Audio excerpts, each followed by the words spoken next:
Aujourd'hui, mercredi saint, alors que Judas manigance dans l'ombre avec les grands prêtres pour livrer son maître, Jésus s'invite avec ses disciples pour fêter la Pâque.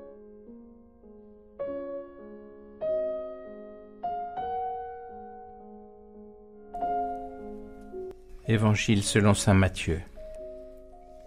Alors, l'un des 12, nommé Judas Iscariote, se rendit chez les grands prêtres et leur dit : « Que voulez-vous me donner si je vous le livre ?»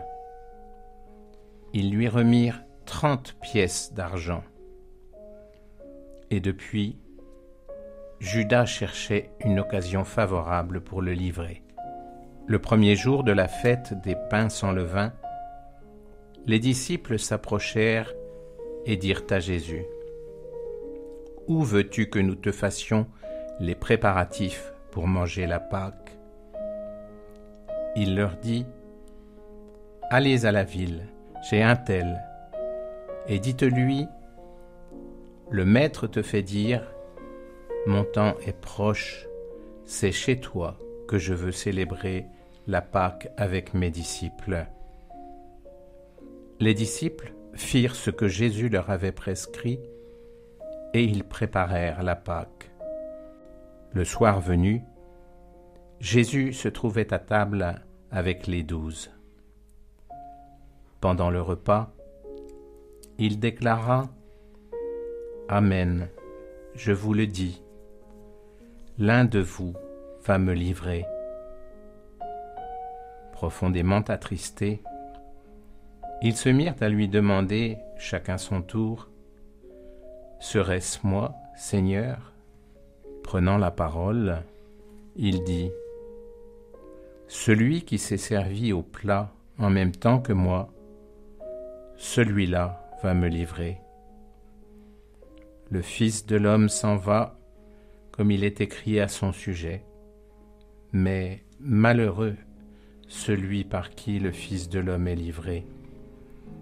Il vaudrait mieux pour lui qu'il ne soit pas né, cet homme-là. » Judas, celui qui le livrait, prit la parole.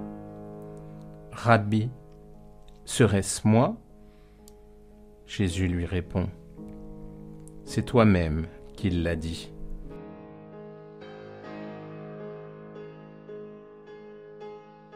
Et moi, quel disciple je veux être ? Serait-ce moi, Seigneur ?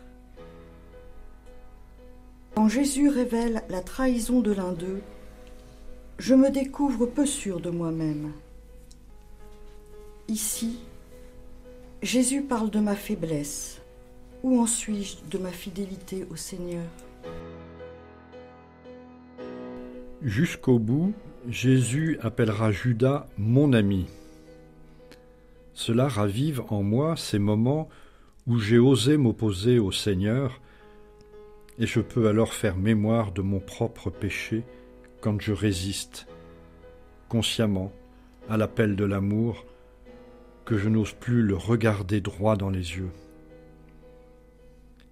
Que m'apporte finalement mon apparente liberté, captive, face à la grande liberté que m'offre Jésus ?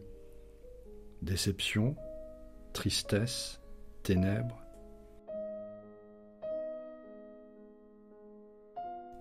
La question de ma fidélité au Seigneur revient souvent me bousculer. Est-ce par ma participation à l'Eucharistie que je suis fidèle ? Est-ce par ma vie de prière que je suis fidèle ? Je suis persuadée que cela y contribue. Mais je crois aussi que le Seigneur me demande d'être fidèle à moi-même et à tous ceux qu'il a mis sur mon chemin. C'est chez toi que je veux célébrer la Pâque avec mes disciples. Et si c'était chez moi ? Suis-je prêt ? Oserais-je, Seigneur, t'accueillir ?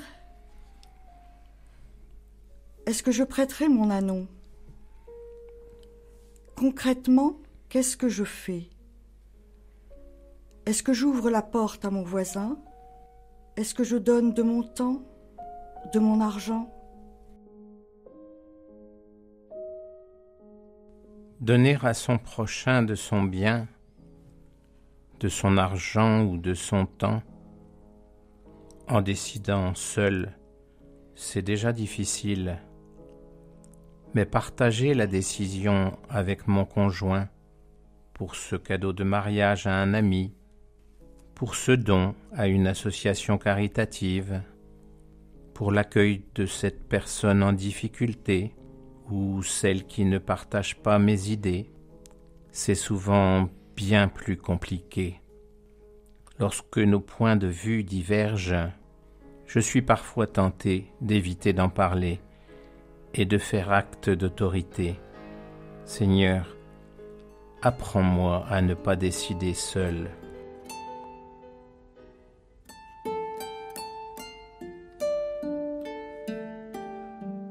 Avec mes frères, accompagne-moi, Seigneur, pour réconforter et soutenir mon prochain. Merci, Seigneur, pour ce que tu as déjà fait pour moi. Pardon, Seigneur, de m'être caché à tes yeux. Demain, Seigneur, je désire être avec toi et œuvrer pour toi.